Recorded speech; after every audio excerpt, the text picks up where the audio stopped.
Hello friends, तो हम अपना जो पिछला टॉपिक था ज्योमेट्रिकल आइसोमेरिज्म कंटिन्यू करते हैं। आइए देखते हैं। ज्योमेट्रिकल आइसोमेरिज्म के बारे में अपन बात कर रहे थे। ज्योमेट्रिकल आइसोमेरिज्म, तो दोस्तों मैंने आप लोगों को बताया था कि एल्किनो में या उन सभी कंपाउंड्स में जो ज्योमेट्रिकल आइसोमेरिज्म शो करते हैं उनमें दो प्रकार के अणु या दो प्रकार के यौगिक पाए जाते हैं जिन्हें हम सिस और ट्रांस आइसोमर्स कहते हैं। ठीक है, याद आ रहा होगा आप लोगों को, मैंने बताया सिस और ट्रांस दो प्रकार के आइसोमर्स पाए जाते हैं। कल मैंने आप लोगों से बात करी थी कि ये जो सिस और ट्रांस आइसोमर होते हैं वो एक दूसरे में इंटर कन्वर्टिबल नहीं होते, यानी सिस और ट्रांस एक दूसरे में अंतर परिवर्तित नहीं होते, बल्कि ये दोनों ही इनका अपना अपना स्वतंत्र अस्तित्व होता है। यानी कि वो अणु जो ज्यामितीय समानता प्रदर्शित करता है वो सिस फॉर्म में भी पाया जा सकता है, वो ट्रांस फॉर्म में भी पाया जा सकता है। ठीक है, तो मैं बता रहा था कि ये दोनों एक दूसरे में इंटर कन्वर्टिबल नहीं होते। इसका कारण क्या है? एक तो डेटा है उस पर हम थोड़ा सा गौर करते हैं। कारण ये है कि इन सिस और ट्रांस आइसोमर्स को एक दूसरे में इंटर कन्वर्ट होने के लिए एनर्जी के एक बैरियर को पार करना पड़ेगा। ठीक है, एनर्जी के एक बैरियर को पार करना पड़ेगा। अगर इस एनर्जी बैरियर की वैल्यू बहुत ज्यादा है तो ऐसे दो मॉलिक्यूल कभी भी एक दूसरे में इंटर कन्वर्ट नहीं हो पाएंगे। तो होता क्या है कि जो ये सिस और ट्रांस आइसोमर्स होते हैं इनमें इस एनर्जी बैरियर की जो वैल्यू होती है वो कितनी 16 किलो कैलोरी प्रति मोल से भी ज्यादा होती है। कितनी? 16 किलो कैलोरी प्रति मोल से भी ज्यादा होती है। ये एनर्जी का जो गैप है वो इतना ज्यादा है कि मॉलिक्यूल्स को इतनी एनर्जी मिल नहीं पाती, इसीलिए ये दोनों कंपाउंड कभी भी एक दूसरे में इंटर कन्वर्ट नहीं हो पाते। तो ये जो वैल्यू है 16 किलो कैलोरी पर मोल से भी ज्यादा किसके लिए है? Energy barrier. ये क्या है? Energy barrier for interconversion. Energy barrier for interconversion of cis and trans isomers. ठीक है, तो ये दोस्तों ये जो डेटा मैंने दिया ये आप लोगों को याद रखना है कि सिस और ट्रांस आइसोमर्स के लिए जो एनर्जी बैरियर होता है एक दूसरे में इंटर कन्वर्ट होने के लिए वो 16 किलो कैलोरी प्रति मोल से भी ज्यादा होता है। ठीक है, इसके बाद हम बात करेंगे ज्योमेट्रिकल आइसोमेरिज्म दिखाने के लिए किन कंडीशंस या किन शर्तों की पालना होना जरूरी है, यानी कि किन कंडीशन में कोई मॉलिक्यूल ज्योमेट्रिकल आइसोमेरिज्म या सिस ट्रांस आइसोमेरिज्म जो है वो शो कर सकता है। तो आइए देखते हैं।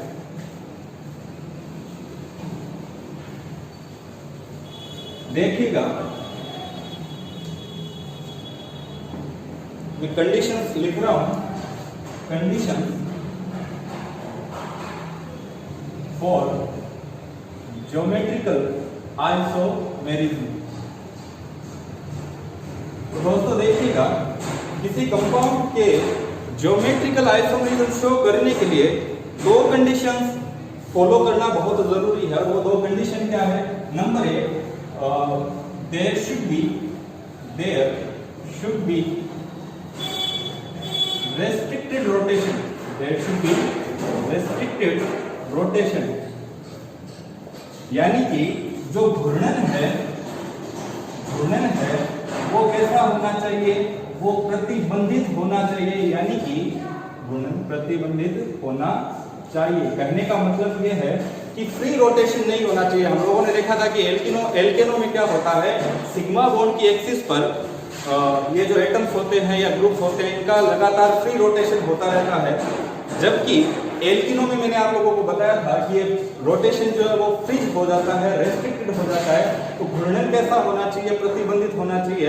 एक एग्जांपल भी मैंने बताया था कि यदि दो गत्तों के बीच में हम 2 कीले लगा दें, जैसा कि एल्किनो में डबल बॉन्ड पाया जाता है, 2 कीले लगा दें, तो अब क्या होगा? ये क्या ही गत्ता फ्रीली रोटेट कर पाएगा? तो जवाब है ये रोटेट नहीं कर पाएगा, अर्थात जो रोटेशन होगा वो रेस्ट्रिक्टेड हो जाएगा, फ्रीज हो जाएगा। तो एक कंडीशन तो ये हो गई कि घूर्णन क्या होना चाहिए, प्रतिबंधित होना चाहिए। और दूसरी कंडीशन ये है कि जो द्विबंध से जुड़ा हुआ कार्बन है, द्विबंधित कार्बन से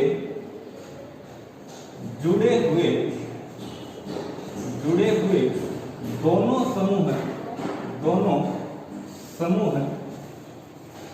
भिन्न भिन्न होने चाहिए। दोनों समूह कैसे होने चाहिए? भिन्न भिन्न होने चाहिए।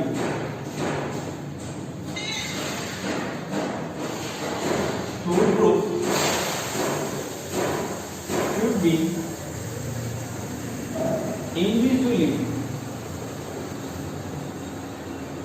should be individually different। आइए इन दोनों ही कंडीशंस को हम समझते हैं। जैसे कि मैं आप लोगों को किसी एल्कीन का एग्जांपल देता हूँ। एल्कीनों में क्या होता है? Carbon double bond carbon. तो आप लोग देख पा रहे हैं कि पहली कंडीशन में मैंने बताया रोटेशन फ्री होना चाहिए, यानी कि डबल बॉन्ड होना चाहिए। तो इस कंपाउंड में डबल बॉन्ड है, रोटेशन तो फ्री हो गया, पहली कंडीशन फॉलो हो पा रही है। दूसरी कंडीशन की जब हम बात करते हैं तो मैंने कहा कि डबल बॉन्ड से जो कार्बन जुड़े हुए हैं, इन पर लगे हुए ये जो दोनों ग्रुप होंगे, इस पर भी दो ग्रुप जुड़े हुए हैं और इस पर भी दो ग्रुप जुड़े हुए हैं, ये दोनों ग्रुप जो है वो अलग अलग होने चाहिए। ये दोनों ग्रुप एक जैसे नहीं होने चाहिए।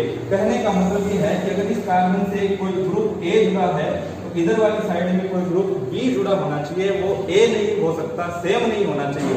सेम इसी तरह से इस पर भी ए और बी हो सकते हैं, सेम नहीं होने चाहिए। जैसे अगर हम ऐसा लिखें सी डबल बॉन्ड सी, इस पर भी मैंने ए जोड़ दिया, इस पर भी मैंने ए जोड़ दिया, इस पर ए और इस पर बी, तो ये वाला कार्बन तो ठीक है क्योंकि इस पर दोनों ग्रुप अलग अलग हैं, ए जुड़ा हुआ है और बी जुड़ा हुआ है, ये तो अलग अलग है। लेकिन इस वाले कार्बन पर देखिए दोनों ही ग्रुप जो है वो कैसे हैं? सेम ग्रुप जुड़े हुए हैं। इसका मतलब ये कंपाउंड ज्योमेट्रिकल आइसोमेरिज्म नहीं दिखाएगा, जबकि ये वाला कंपाउंड ज्योमेट्रिकल आइसोमेरिज्म दिखा सकता है। जैसे मान लीजिए मैं कुछ ऐसा लिख देता हूँ CH3 CH double bond CH2 कर दिया मैंने, तो आपको देखना क्या है? आपको ये देखना है कि डबल बॉन्ड से जो दोनों कार्बन जुड़े हुए हैं उन पर दोनों ग्रुप्स जो हैं वो अलग अलग होने चाहिए। तो हम देखते हैं इस डबल बॉन्ड से ये दोनों कार्बन जुड़े हुए हैं, इस कार्बन पर एक हाइड्रोजन है और एक CH3 है, तो ये तो ठीक है, इसमें कोई दिक्कत नहीं है। लेकिन जब आप इस कार्बन को देखेंगे तो आप देख पा रहे हैं कि इस पर दोनों ही जो ग्रुप्स है वो क्या है? हाइड्रोजन है। दोनों ही एटम्स जो है वो हाइड्रोजन जुड़े हुए हैं, इसलिए ये कंपाउंड जो है वो ज्योमेट्रिकल आइसोमेरिज्म शो नहीं करेगा। आइए हम कुछ और एग्जांपल्स देखते हैं और आप लोग भी थोड़ा पता करने की कोशिश कीजिए कि कौन सा कंपाउंड जो होगा वो ज्योमेट्रिकल आइसोमेरिज्म शो करेगा और कौन सा कंपाउंड ऐसा होगा जो ज्योमेट्रिकल आइसोमेरिज्म शो नहीं करेगा। ठीक है, आगे बात करते हैं।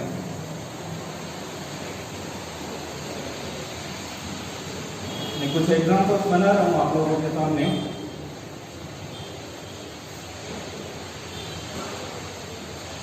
जैसे मैं पहला ही एग्जांपल बना देता हूँ एथीन का, मैं एग्जांपल बना देता हूँ प्रोपीन का, मैं एग्जांपल बनाता हूँ ब्यूटीन का, और कौन सी ब्यूटीन? 1 ब्यूटीन, और मैं एग्जांपल बनाता हूँ 2 ब्यूटीन का। और इन चारों केस में हम देखते हैं कि कौन सा कंपाउंड ऐसा होगा जो ज्योमेट्रिकल आइसोमेरिज्म शो करेगा और कौन सा ऐसा होगा जो शो नहीं करेगा। तो देखते हैं एथीन की जब हम बात करते हैं तो ये इसका फॉर्मूला है CH2 डबल बॉन्ड CH2। आप देख पा रहे हैं दोनों कार्बन पर, इस पर भी दोनों ग्रुप हाइड्रोजन है और इस पर भी दोनों जो एटम्स है वो हाइड्रोजन है, तो ये दोनों एटम्स सेम जुड़े हुए हैं, इसलिए ये ज्योमेट्रिकल आइसोमेरिज्म शो नहीं करेगा। प्रोपीन की बात करते हैं 1 2 3 कार्बन हो गए, मैंने डबल बॉन्ड जोड़ दिया, इस पर हाइड्रोजन आ जाएगा, ये हो गया H3 और इस पर आ जाएगा H2। तो आप देख पा रहे हैं कि इस कार्बन का तो ठीक है, एक हाइड्रोजन और एक CH3, इसमें कोई दिक्कत नहीं है। लेकिन इस कार्बन की जब हम बात करते हैं तो इस पर दोनों हाइड्रोजन लगे हुए हैं, दोनों एटम्स जो है वो सेम है, इसलिए ये भी ज्योमेट्रिकल आइसोमेरिज्म शो नहीं करेगा। 1 ब्यूटीन की बात करते हैं 1 2 3 और 4 कार्बन हो गए। 1 ब्यूटीन का मतलब पहले वाले कार्बन पर क्या है? डबल बॉन्ड है। ये पहला वाला कार्बन, यहाँ मैंने डबल बॉन्ड जोड़ दिया, इस पर आ जाएगा एक हाइड्रोजन, ये हो गया CH2, ये हो गया CH3 और इस पर आ जाएगा CH2। आप देख पा रहे हैं कि इस डबल बॉन्ड से जो दो कार्बन जुड़े हुए हैं, इन दोनों को एक बार ध्यान से देखिए। इस कार्बन पर एक हाइड्रोजन जुड़ा हुआ है और एक क्या जुड़ा हुआ है, ये पूरा इथाइल ग्रुप, एथिल ग्रुप जुड़ा हुआ है। तो इस कार्बन के साथ तो कोई समस्या नहीं है, इससे जुड़े हुए दोनों जो एटम्स या ग्रुप्स जो भी हैं वो अलग अलग हैं। लेकिन जब हम इस कार्बन की बात करते हैं तो क्लियरली हम देख पा रहे हैं कि दोनों ही जो एटम्स है वो हाइड्रोजन है, ये भी ज्योमेट्रिकल आइसोमरिज्म शो नहीं करेगा। जब हम 2 ब्यूटेन की बात करते हैं तो देखिएगा 2 ब्यूटेन का मतलब 4 कार्बन, 1 2 3 4, और दूसरे वाले कार्बन पर क्या है, डबल बॉन्ड। मैंने दूसरे वाले कार्बन पर बना दिया क्या, डबल बॉन्ड। मैं वैलेंसी पूरी कर देता हूं, H3 आ जाएगा, H3 आ जाएगा, एक H आ जाएगा और इस पर भी एक H आ जाएगा। तो हम देखते हैं कि इस कार्बन पर एक हाइड्रोजन और एक CH3 ग्रुप जुड़ा हुआ है, बहुत अच्छी बात है। इस कार्बन पर भी एक हाइड्रोजन और एक CH3 ग्रुप जुड़ा हुआ है, ये भी ठीक है। दोनों ग्रुप्स अलग अलग हैं, मतलब ये कंपाउंड जो होगा वो ज्योमेट्रिकल आइसोमरिज्म शो करेगा। और ज्योमेट्रिकल आइसोमरिज्म शो करेगा तो ये दोनों ही रूप यानी कि सिस और ट्रांस दोनों में ही पाया जाएगा। तो मैं इसके दोनों आइसोमर बनाता हूं, सिस और ट्रांस। कैसे, मैंने आप लोगों को बताया था कि यदि सेम ग्रुप सेम डायरेक्शन में हो, सेम ग्रुप सेम डायरेक्शन में हो तो उसे सिस कहा जाएगा, और अगर सेम ग्रुप ऑपोजिट डायरेक्शन में हो तो उसे ट्रांस यानी कि विपक्ष समावयवी कहा जाएगा। तो मैं इसको ऐसे बना सकता हूं, ये C डबल बॉन्ड C हो गया, मैंने डबल बॉन्ड वाले दोनों कार्बन बनाए। इस कार्बन पर देखिए एक CH3 और एक H, एक CH3 और एक H।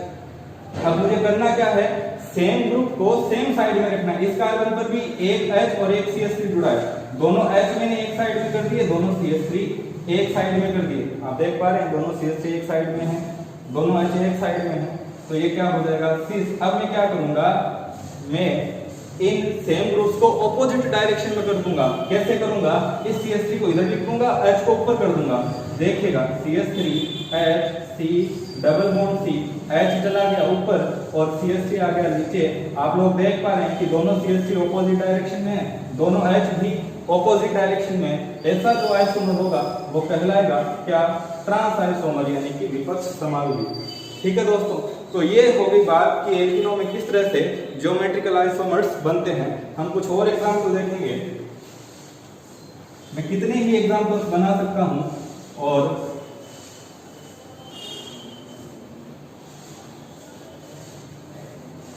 आप लोग देखिएगा कि किस तरह से मैं सिस और ट्रांस आइसोमर्स बनाता हूं। जैसे मैंने यहाँ पर लिख दिया कार्बन डबल बॉन्ड कार्बन, इससे एक H को जोड़ दिया, तो एक मैंने यहाँ पर Cl जोड़ रखा है, इस पर भी मैंने एक H जोड़ रखा है और एक Cl जोड़ रखा है। क्या ये कंपाउंड ज्योमेट्रिकल आइसोमर्स बनाएगा? जवाब है बिल्कुल बनाएगा। क्यों? क्योंकि आप देख पा रहे हैं जो डबल बॉन्ड वाले दोनों कार्बन है, इस कार्बन पर देखिए एक H जुड़ा हुआ है और एक तरफ Cl जुड़ा हुआ है। इस कार्बन पर भी एक H जुड़ा हुआ है और एक Cl जुड़ा हुआ है, तो ये सिस और ट्रांस दोनों आइसोमर्स बनाएगा। बना भी सकते हैं हम, ये Cl ये H, C double bond C, दोनों हाइड्रोजन सेम साइड में कर दिए, दोनों Cl सेम साइड में कर दिए। कौन सा आइसोमर बन गया? सिस, यानी कि ये समपक्ष समावयवी बन गया। इसके अलावा अगर हमें इसे ट्रांस आइसोमर बनाना हो या विपक्ष समावयवी बनाना हो तो हम क्या करेंगे, सेम ग्रुप्स को ऑपोजिट डायरेक्शन में कर देंगे। आप Cl को नीचे लिख दीजिए, Cl H C double bond C, ये Cl मैंने नीचे कर दिया, H ऊपर कर दिया। अब ये क्या बन गया, ये बन गया ट्रांस यानी कि विपक्ष समावयवी। क्या बन गया? विपक्ष समावयवी। ठीक है, इसी तरह से हम कुछ और एग्जांपल्स दे सकते हैं। जैसे इस Cl को हटाकर मैंने फिनाइल ग्रुप लगा दिया, C6H5 कर दिया, कोई फर्क नहीं पड़ेगा, CH डबल बॉन्ड CH, और यहाँ पर भी मैंने फिनाइल ग्रुप लगा दिया, यहाँ मैंने CH3 ग्रुप कर दिया, ये CH कर दिया डबल बॉन्ड CH, और यहाँ मैंने इथाइल ग्रुप लगा दिया C2H5, तब भी ये ज्योमेट्रिकल आइसोमर्स बनाएगा। कैसे बनाएगा आप लोग बनाकर देख सकते हैं। जैसे कार्बन और डबल बॉन्ड कार्बन, पहले ये बना लीजिए, कार्बन डबल बॉन्ड कार्बन, इस कार्बन पर एक H जुड़ा हुआ है और एक CH3 जुड़ा हुआ है, एक H और एक CH3। ठीक है, इस कार्बन पर देखिए, इस पर भी एक H और एक क्या जुड़ा हुआ है, C2H5 ग्रुप, इथाइल ग्रुप जुड़ा हुआ है। ये मैंने H इधर लिख दिया और C2H5 इधर लिख दिया। आप लोग देख पा रहे हैं दोनों H एक साइड में और दोनों एल्किल ग्रुप वो भी एक साइड में, तो ये कैसा हो जाएगा, सिस हो जाएगा। इसी का अगर ट्रांस बनाना हो तो मैं क्या कर दूंगा, CH3 H C double bond C, H को इधर लिख दूंगा और इथाइल ग्रुप को इधर लिख दूंगा। अब आप देख पा रहे हैं कि दोनों एल्किल ग्रुप ऑपोजिट डायरेक्शन में है, दोनों H भी ऑपोजिट डायरेक्शन में है, इसलिए ये क्या हो जाएगा, ये हो जाएगा ट्रांस आइसोमर यानी कि विपक्ष समावयवी। ठीक है, आगे हम बात करते हैं। मैं कुछ नाम लिख देता हूं आप लोगों के सामने और आप देखिएगा कि क्या ऐसे कंपाउंड ज्योमेट्रिकल आइसोमर्स बनाएंगे।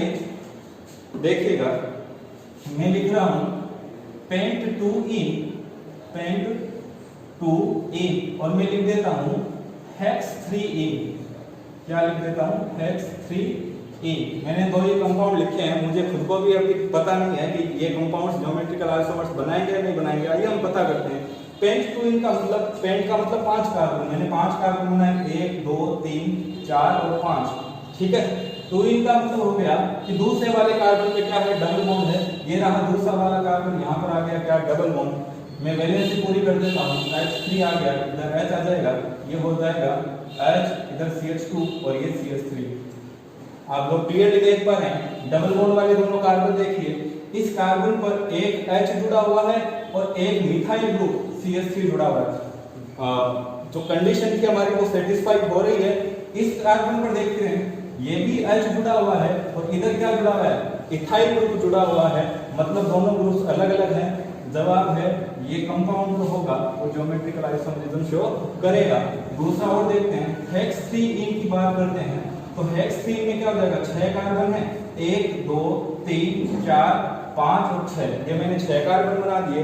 हेक्स 3इन लिखा हो मतलब तीसरे वाले कार्बन पर क्या है, डबल बॉन्ड, 1 2 3, ये रहा तीसरा वाला कार्बन, इस पर क्या है, डबल बॉन्ड है। ठीक है, वैलेंसी पूरी करते हैं, ये हो जाएगा H3, ये हो जाएगा H2, ये हो जाएगा H, ये हो जाएगा H, ये हो जाएगा CH2 और ये हो जाएगा CH3।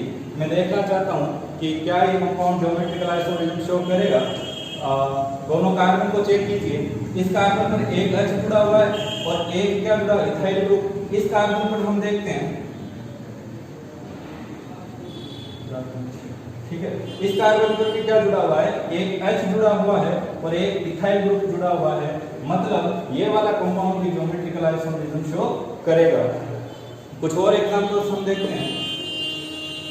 आपकी मर्जी से आप जो भी ग्रुप इस पर लगाना चाहें वो लगा सकते हैं, कोई दिक्कत नहीं है, कोई सा भी ग्रुप हो चलेगा और ऐसे सभी कंपाउंड्स जो होंगे वो ज्योमेट्रिकल आइसोमरिज्म शो करेंगे।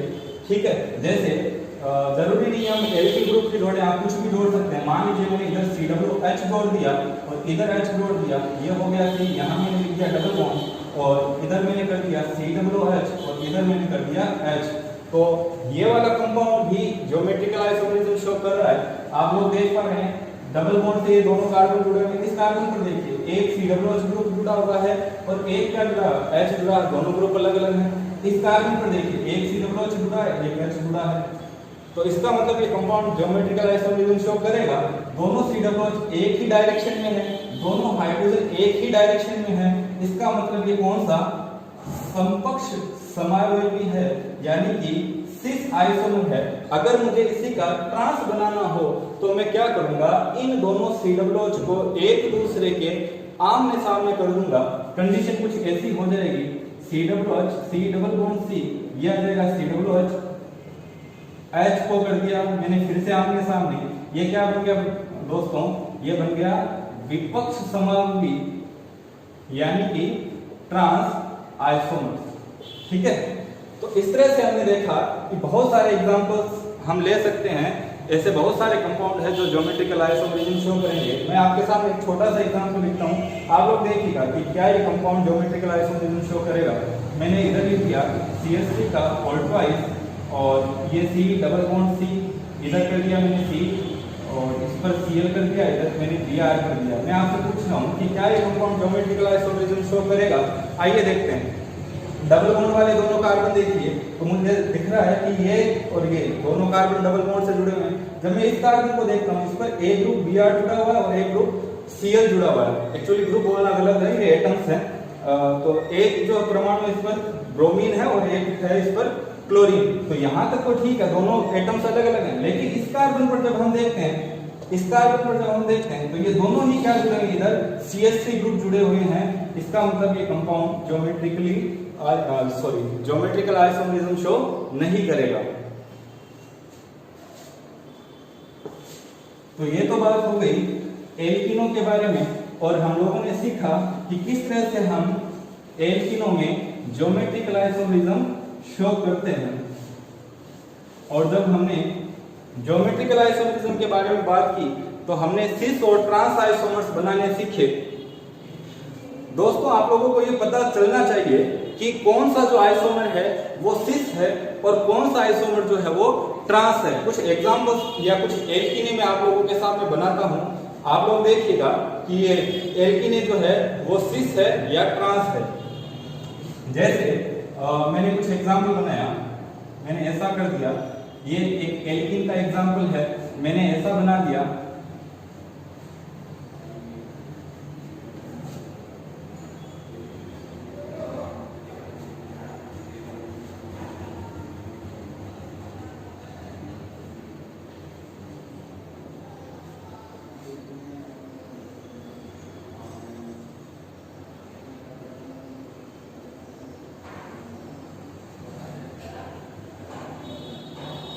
ठीक है, इस पर भी मैं डबल बॉन्ड लगा देता हूं। चलिए इसको छोड़ते हैं। इतने मैंने एग्जांपल्स बनाए आप लोगों के सामने, आप देखिए कि इसमें कौन सा आइसोमर जो है वो सिस और कौन सा ट्रांस है। देखिएगा यहाँ पर कार्बन और कार्बन के बीच में क्या है दोस्तों, डबल बॉन्ड है। ठीक है, और यहाँ पर कोई एल्किल ग्रुप जुड़ा हुआ है। आप देख पा रहे हैं कि इस कार्बन की दो वैलेंसी तो यहां सेटिस्फाई हो गई, डबल बॉन्ड बन गया। एक कार्बन इससे इधर जुड़ा हुआ है, ठीक है, और कार्बन का मतलब हो गया CH3 ग्रुप। तो अब एक हाइड्रोजन भी तो जुड़ी हुई है, अभी तो 3 ही वैलेंसियां पूरी हुई है, एक इस पर क्या है, हाइड्रोजन भी है। सेम इसी तरह से इस कार्बन को आप लोग देखिए कि इसमें नीचे की तरफ एक कार्बन है यानी कि CH3 है और एक और इससे हाइड्रोजन जुड़ा हुआ है। अब आप लोगों के सामने इसकी एक क्लियर पिक्चर बन गई है, देखिए और बताइए कि ये सिस है या ट्रांस है। जवाब है कि ये समकक्ष समाग्री है, यानी कि ये सिस है। कौन सा है, सिस, क्योंकि दोनों CH3 ग्रुप एक ही डायरेक्शन में, दोनों H एक डायरेक्शन में। इसकी हम बात करते हैं, इसमें भी देखिएगा वही यहाँ पर कार्बन कार्बन के बीच में डबल बॉन्ड, और जो दोनों एल्किल ग्रुप हैं, दोनों एल्किल ग्रुप वो सेम डायरेक्शन में, मतलब ये भी कैसा है, सिस है। इसकी जब हम बात करते हैं तो इसमें देखिएगा यहाँ पर कार्बन है दोस्तों और यहाँ पर भी कार्बन है, और ये कार्बन कार्बन के बीच में क्या हो गया, डबल बॉन्ड हो गया। लेकिन इस कार्बन से जो एल्किल ग्रुप जुड़ा हुआ वो ऊपर की तरफ है, इस कार्बन से जो एल्किल ग्रुप जुड़ा हुआ वो नीचे की तरफ है। इसका मतलब कि कौन सा आइसोमर है, ये हो गया ट्रांस आइसोमर, यानी कि विपक्ष समाग्री। अगले वाले की जब हम बात करते हैं तो अगले वाला एग्जाम्पल जो है वो ज्योमेट्रिकल आइसोमरिज्म शो ही नहीं करता। क्यों, क्योंकि यहाँ पर देखिए ये कार्बन है, यहाँ पर भी कार्बन है, लेकिन इस कार्बन से कुछ और तो जुड़ा हुआ ही नहीं है। तो यहाँ पर क्या जुड़ी हुई है, दो हाइड्रोजन जुड़ी हुई है। और मैंने कहा था कि कार्बन से जुड़े जो दोनों परमाणु या समूह हैं वो दोनों अलग अलग होने चाहिए। यहाँ पर दोनों ही हाइड्रोजन जुड़ी है, इसलिए कंपाउंड ज्योमेट्रिकल आइसोमरिज्म शो नहीं करेगा। तो ये तो बात होगी एल्किनों की। आगे हम बात करेंगे कि ऐसे और कौन कौन से कंपाउंड्स हैं जो ज्योमेट्रिकल आइसोमरिज्म शो करते हैं। आइए हम उनके बारे में बात करते हैं।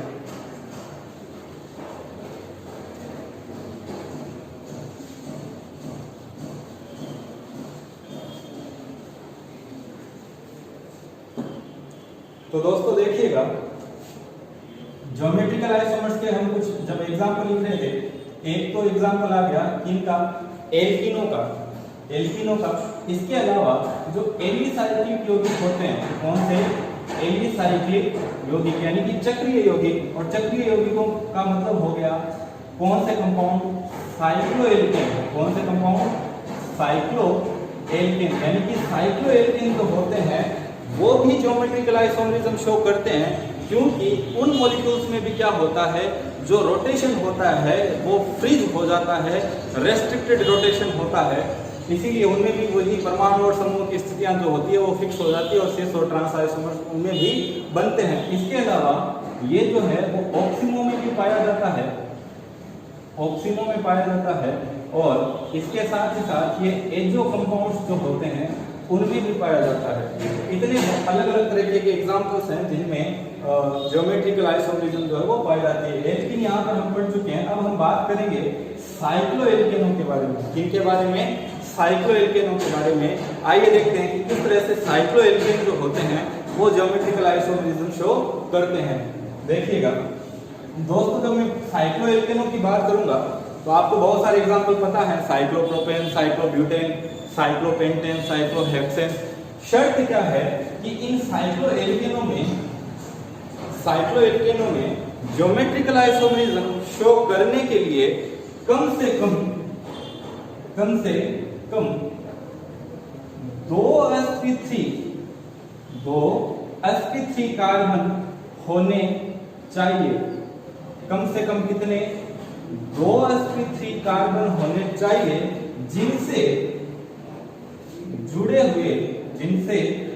हुए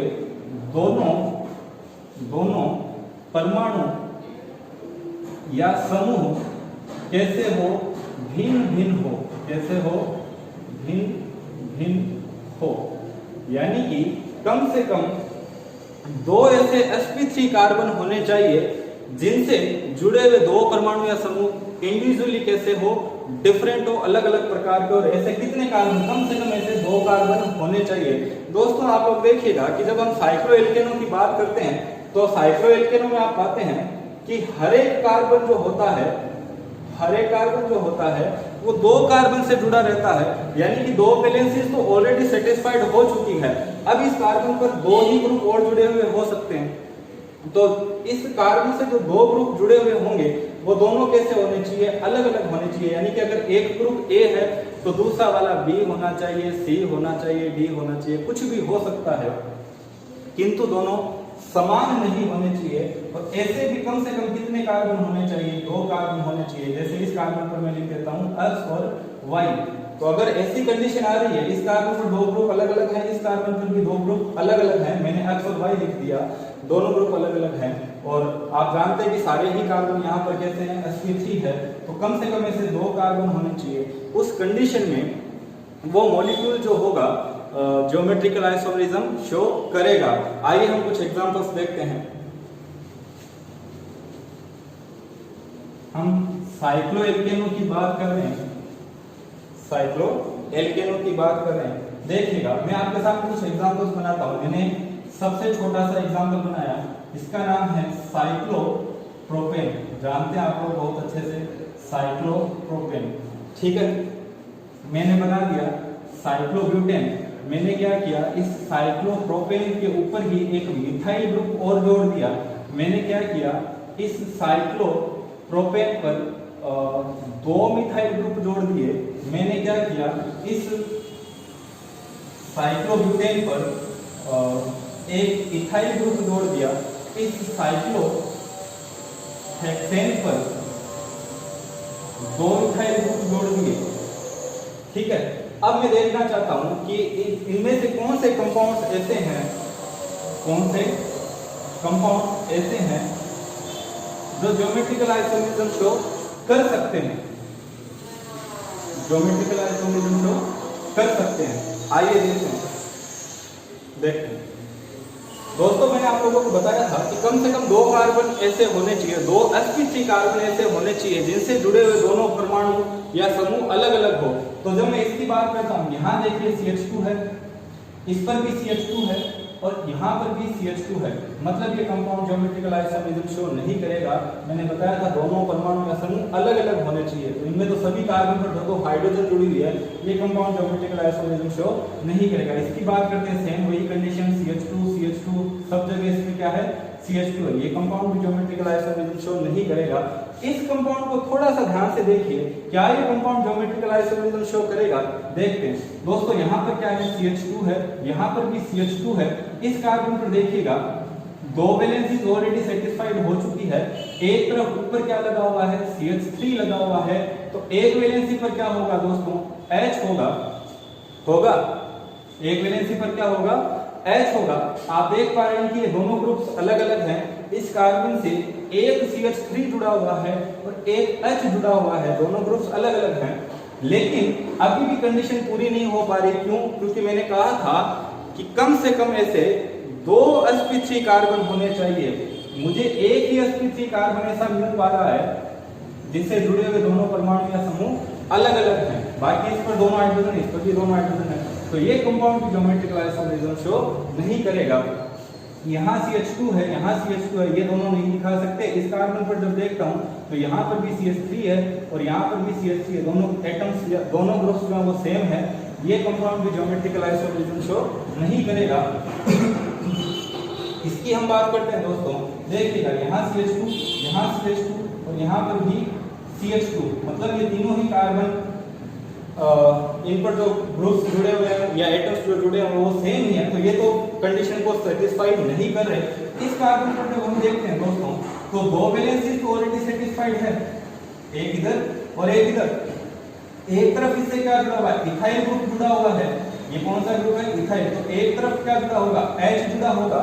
इस कार्बन से दोनों दो ग्रुप्स जुड़े हैं वो अलग अलग हैं, लेकिन अभी भी मैं देख रहा हूं कि मुझे एक ही ऐसा कार्बन मिल पाया है, जबकि होने कितने चाहिए थे, कम से कम ऐसे 2 कार्बन होने चाहिए थे। ठीक है, तो ये कंपाउंड ज्योमेट्रिकल आइसोमरिज्म शो नहीं करेगा। अब आप लोगों को समझ में आ रहा होगा कि ये कंपाउंड ऐसा है जो ज्योमेट्रिकल आइसोमरिज्म शो करेगा, क्योंकि देखिएगा इस कार्बन पर एक इथाइल ग्रुप जुड़ा है तो एक इससे क्या जुड़ा हुआ, हाइड्रोजन। इस कार्बन पर भी देखिए एक इथाइल ग्रुप जुड़ा है तो एक क्या जुड़ा होगा, हाइड्रोजन। दोनों ग्रुप्स अलग अलग हैं, इसका मतलब ये कंपाउंड ऐसा है जो ज्यामितीय समानता दर्शाएगा, ज्यामितीय समानता दर्शाएगा, यानी कि इसके सिस और ट्रांस दोनों ही रूप पाए जाएंगे। इस कंपाउंड की दोस्तों हम बात करते हैं, देखिएगा यहाँ CH2 है और यहाँ पर भी CH2 है, तो ये दोनों कार्बन तो सुटेबल नहीं है। लेकिन इस कार्बन को जब मैं देखता हूँ तो इस पर एक क्या जुड़ा हुआ है, मिथाइल ग्रुप जुड़ा है, तो एक क्या जुड़ी होगी, हाइड्रोजन जुड़ी होगी। इस कार्बन पर भी मैं देखता हूँ एक मिथाइल ग्रुप जुड़ा है तो एक क्या जुड़ी होगी, हाइड्रोजन जुड़ी होगी।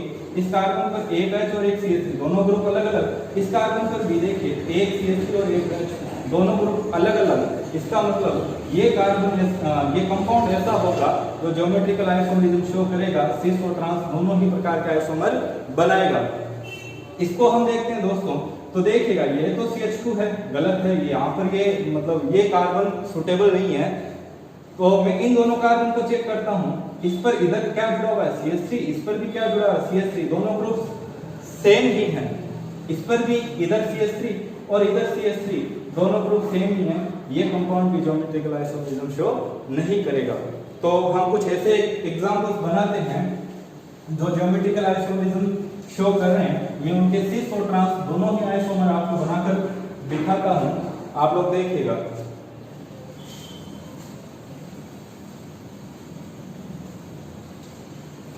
जैसे मैंने यहाँ पे साइक्लोप्रोपेन बनाया, इस कार्बन में मैंने इधर CH3 लिख दिया, इधर H लिख दिया। इस कार्बन के भी मैंने CH3 और H लिख दिया। आप देख पा रहे हैं दोनों CH3 ग्रुप्स जो हैं वो सेम डायरेक्शन में है और दोनों H जो है वो भी सेम डायरेक्शन में है। मतलब ये कैसा यौगिक है, यह है समकक्ष, यानी कि सिस, यानी कि सिस। इसी का दोस्तों मैं अगर ट्रांस बनाना चाहूँ तो कैसे बनाऊंगा, ये मैंने साइक्लोप्रोपेन बनाया, इधर मैंने CH3 कर दिया, H कर दिया। अब मैं क्या करूंगा, इनकी जो स्थिति थी उसको चेंज कर दूंगा, दोनों सेम ग्रुप को आमने सामने कर दूंगा। अब देखिए CH3 कैसे आमने सामने आ चुके हैं, एक दूसरे से ऑपोजिट डायरेक्शन में है। इधर CH3 ऊपर था, इसमें CH3 नीचे है। ये कैसा बन गया, ये बन गया ट्रांस। ठीक है, कुछ और एग्जाम्पल में बना देता हूँ। इसमें देखिएगा ये मैंने लगाया इधर COOH, इधर मैंने लगा दिया H। इस पर मैंने क्या किया, COOH और ये मैंने लगा दिया H। दोस्तों आप देख पा रहे हैं कि इस कार्बन से COOH ऊपर की तरफ है, जबकि इस कार्बन से COOH नीचे की तरफ है। यानी कि एक ऐसा कंपाउंड है, ये है विपक्ष, विपक्ष अर्थात ट्रांस। अगर मुझे इसका सिस बनाना हो तो मैं क्या करूंगा, इन दोनों COOH को सेम डायरेक्शन में कर दूंगा। और सेम डायरेक्शन का मतलब ये COOH अगर ऊपर है, इस कार्बन का भी COOH ऊपर कर दिया मैंने, और ठीक है कुछ ऐसी कंडीशन आ जाएगी, इधर है H। तो आप देख पा रहे हैं ये दोनों COOH ऊपर की डायरेक्शन में, दोनों H जो है वो नीचे की डायरेक्शन में है। यानी कि ये कैसा है, ये है समकक्ष। कैसा है, समकक्ष यानी कि सिस। कुछ और एग्जांपल हम देखते हैं, देखिएगा ये मैंने लिखा HOH, ये मैंने लिखा HOH। कैसा है दोस्तों, ये है बिल्कुल, ये है समकक्ष यानी कि सिस। और अगर मुझे इसी का ट्रांस बनाना हो, देखिएगा ये मैंने लिखा OH H, इधर मैंने कर दिया OH और ये H। तो ये दोस्तों कैसा है, ये है ट्रांस यानी कि विपक्ष। ठीक है दोस्तों, ये कुछ कंडीशंस थी कि जिनमें एलिसाइक्लिक यौगिक जो होते हैं यानी कि साइक्लोएल्केन वो किस प्रकार से ज्यामितीय समानता दर्शाते हैं। दोस्तों मैं एक एग्जांपल और आप लोगों के सामने बनाता हूं, इसको देखकर बताइएगा कि क्या ये कंपाउंड ज्योमेट्रिकल आइसोमरिज्म शो करेगा, क्या ये कंपाउंड ज्योमेट्रिकल आइसोमरिज्म शो करेगा। देखिएगा यहां मैंने डबल बॉन्ड बना दिया और इस पर मैंने कुछ ऐसा लिख दिया और इसको मैं ऐसे छोड़ देता हूं, या चलिए मैं इसको कुछ, ठीक है मैंने ऐसा ही रहने दिया। अब देखिएगा मैंने आप लोगों को बताया था कि कम से कम 2 ऐसे कार्बन, और वो भी कौन से, sp3 कार्बन ऐसे होने चाहिए जिनसे 2 जो ग्रुप्स जुड़े हुए हैं वो इंडिविजुअली डिफरेंट हो। तो ये दोनों कार्बन तो डबल बॉन्ड से जुड़े हुए हैं, इसका मतलब sp2 संतृप्त है। कैसा है, sp2। तो इनको तो चेक ही नहीं करना है, ऊपर वालों को देखते हैं। इस कार्बन पे दोनों ही तरफ क्या लगे हुए हैं, हाइड्रोजन, और इस पर दोनों ही तरफ क्या लगे हुए हैं, CH3। दोनों ग्रुप सेम है, इस पर भी दोनों हाइड्रोजन सेम है। ये कंपाउंड भी ज्योमेट्रिकल आइसोमरिज्म शो नहीं करेगा। एक एग्जांपल हम और देखते हैं कि क्या ये कंपाउंड ज्योमेट्रिकल आइसोमरिज्म शो कर सकता है। आप लोग बताइएगा। मैंने यहाँ डबल बॉन्ड से जोड़ दिया, इस पर मैंने कुछ ऐसा कर दिया और इस पर मैंने ऐसा कर दिया। बताइएगा कि ये कंपाउंड ज्योमेट्रिकल आइसोमरिज्म दिखाएगा या नहीं दिखाएगा। हम चेक करते हैं। ये दोनों कार्बन डबल बॉन्ड से जुड़े हुए हैं यानी कि sp2 हाइब्रिडाइज्ड है, तो इनको तो छोड़ दीजिए, चेक ही नहीं करना है। इन दोनों कार्बन को देखते हैं, ये दोनों sp3 है, इस पर ऊपर की तरफ एक कार्बन यानी कि CH3 ग्रुप मिथाइल ग्रुप लगा है, तो दूसरी तरफ क्या लगा होगा, H ग्रुप लगा होगा। इस पर भी क्या है, ये इस कार्बन से नीचे की तरफ एक CH3 ग्रुप है और एक H ग्रुप यानी एक हाइड्रोजन इससे जुड़ी हुई होगी। तो आप लोग देख पा रहे हैं एक हाइड्रोजन और एक CH3, इस कार्बन से भी एक हाइड्रोजन और एक CH3, दोनों ग्रुप अलग अलग हैं, इस पर भी दोनों ग्रुप अलग अलग हैं। मतलब ये कंपाउंड ज्यामितीय समानता दर्शाएगा। ठीक है दोस्तों, एक एल्किनो में बहुत ही इंपॉर्टेंट एग्जांपल छूट गया था मुझसे, मैं आप लोगों को एक बार फिर बता देता हूं। क्या कि जो डबली बॉन्डेड 2 कार्बन हैं उनसे जुड़े हुए जो समूह है, यदि वो सारे ही समूह भिन्न भिन्न हो, यानी कि चारों के चारों ही एटम्स या ग्रुप्स अलग अलग हो, तो क्या उस कंडीशन में हम ये कह पाएंगे कि ये कंपाउंड ज्योमेट्रिकल आइसोमरिज्म दिखा रहा है। जैसे मैंने यहाँ C डबल बॉन्ड C बनाया, इस कार्बन पर जो 2 ग्रुप है, मैं एक तरफ लिख देता हूँ फ्लोरीन, एक तरफ में लिख देता हूँ क्लोरीन, एक तरफ में लिख देता हूँ ब्रोमीन और एक तरफ में लिख देता हूँ आयोडीन। दोस्तों एक बार कंडीशंस को याद कीजिए, मैंने कहा था कि रोटेशन जो है वो रेस्ट्रिक्टेड होना चाहिए, यानी कि डबल बॉन्ड वगैरह होना चाहिए। तो डबल बॉन्ड है और इस कार्बन से जो दोनों ग्रुप जुड़े हुए हैं वो अलग अलग होने चाहिए, बिल्कुल अलग है। एक फ्लोरीन जुड़ा, एक क्लोरीन जुड़ा, इस कार्बन से भी एक ब्रोमीन जुड़ा है और एक आयोडीन जुड़ा है, ग्रुप्स अलग अलग हैं। इसका मतलब कंडीशन तो सेटिस्फाइड हो रही है, तो ये कंपाउंड जो है वो ज्यामितीय समानता दर्शाना चाहिए, ज्यामितीय समानता इसको दर्शाना चाहिए। और ज्यामितीय समानता का मतलब हो गया इसको सिस और ट्रांस आइसोमर बनाने चाहिए। तो सवाल ये है कि ये जो मैंने एग्जांपल बनाया है वो सिस है या ट्रांस है। तो दोस्तों दिक्कत क्या है कि ये कंपाउंड ज्यामितीय समानता तो दर्शा रहा है, ज्योमेट्रिकल आइसोमरिज्म तो ये शो कर रहा है, लेकिन इस कंपाउंड के लिए सिस और ट्रांस जो नोमेनक्लेचर है वो यूज इसके लिए नहीं किया जा सकता। हम बता नहीं सकते कि ये सिस है कि ट्रांस है, सिस है कि ट्रांस है, बल्कि इसके लिए EZ नोमेनक्लेचर यूज किया जाता है। कौन सा? EZ nomenclature. अब ये EZ नोमेनक्लेचर क्या होता है ये जानने के लिए आप अगले वीडियो तक हमारे साथ बने रहिए।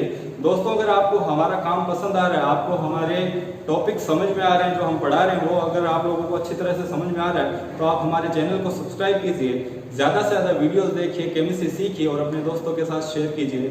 Thank you.